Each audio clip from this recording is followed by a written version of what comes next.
kulanti wanaagsan waa Siciid Fadhiye iyo muuqaal kale maanta waxaan joognaa Taksim Square ee magaalada Istanbul muuqaalkan uu ka duwan yahay muuqaalada hore waxaan la joogtaa Maria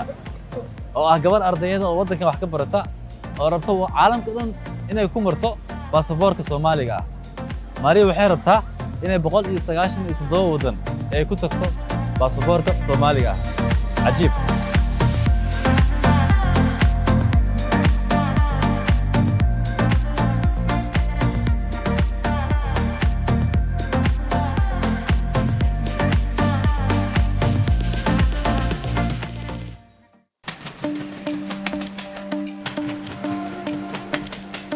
magacaygu waa Maria Aweys waxaan ahay ardayad oo diyaarisa master degree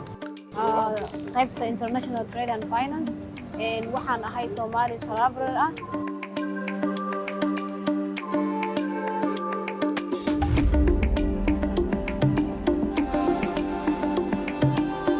Maria sheekadaadu waa cajiib adoo arday ah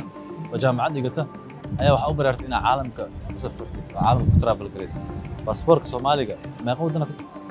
hadda waxaan tagay 20 wadan oo kamid ah Germany, France, Spain, Japan, South Korea, Malaysia, Singapore. waxaan ku tagay baasaboorka Soomaaliga ah waxaan isku dayay safarada badan inaan tago aan ka apply gareeyo almost like wayni qaabileen markaan u tagay waxaan sameeyaa normally markaan safaradaha aan tago intaanan tagin ka hor waxaan eegaa requirements-ka ay fiisooyinka ay laga rabo sida dalxiiska hadaa business tahay hadaa medical aad tahay so ani mainly waxaan u tagaa sida touristic ah so marka waxaan aqriyaa qaybta requirements-ka oo touristic information-ka so waxay u baahan yihiin inaan dhameystiraa waan u geeyaa marka anuu baasaboorkayga Soomaaliga aan sito so markay eegaan requirements-ka noo buuxiyay markay almost like way siiyaan iyaguna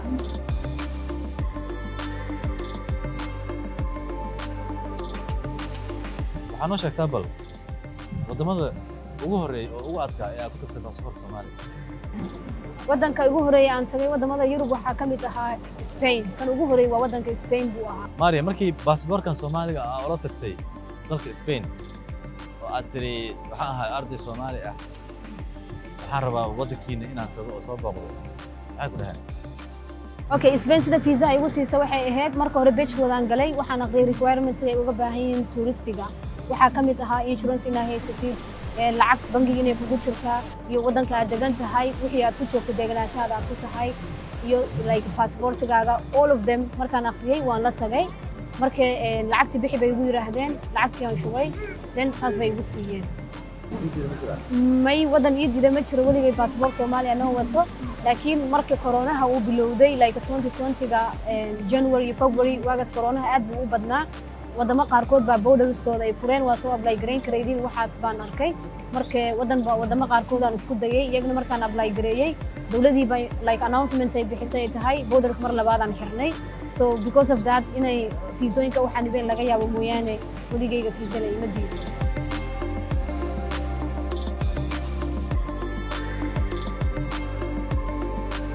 ما شاء الله وكوهم بلينينا حتى سفر كاجا حاجة واحدة يا ودمada arab hadii aad tago insha Allah waxay weeyaan Central Asia sida Kazakhstan, Turkmenistan, Uzbekistan wadamada dariska Turkiga la ah kaas inaan tagaan rajeynay goordo insha Allah kuwaas soo dhameystiraysa waxaa jira dad badan oo Soomaali ah oo raba inay wadamadaas adiga aad tagtay tagaan oo ka baqay inay safaarada tagaan oo fiiso weydiistaan maxaa kula talin lahayd waxaan tala siin lahaa Soomaalida ay rabaan inay codsadaan fiisooyinka wadamada ay jecel yihiin inay tagaan ama Asia ha ahaato ama Middle East ha ahaato ama Europe ha ahaato marka hore intaadan document submit aadan dhigin horta fiisooyinka requirements-ka inaad akhriso waxaad u socoto inaad ogaato like sometimes waxaa laga yaabaa in interview ay kaaga wacaan su'aalay ka weydiiyaan wadanka u socoto wadankan maxaad ka ogtahay information maxaad ka haysaa marka doonaysa fiisa inaad heshid waxaad sameynaysaa si niyad baa loo apply gareeyaa ay tahay inaad tagaysid wadanka aad ka soo laabanaysid inagu waxay nagu jirtaa documentiga ama missing documentiga maqan ama documentiga say u rabaan ma sameyno then markaan submit aan dhahno iyagana way eegayaan soo qofkan umaba diyaar ah like application-ka dad buuxin weydo iyagana waxay ku arkayaan qof oo like serious wax ka ahayn so that's why rejection-ka u badan yahay normally passport-ka Soomaaliya visa waa lagu bixiyaa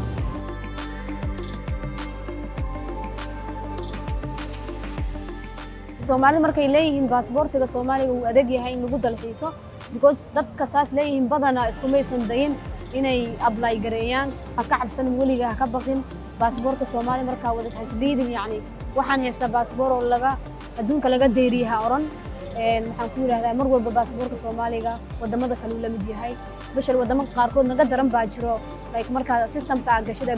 visa requirements wada adeegto lagu leeyahay visa ma siin karayno wadankan oo sidaan ah laakiin Soomaali wali systemka sidaa nooca lama gelin marka waxaan dhihi lahaa Soomaalida inaysan niyad jabin visa walba ay apply gareyn karaan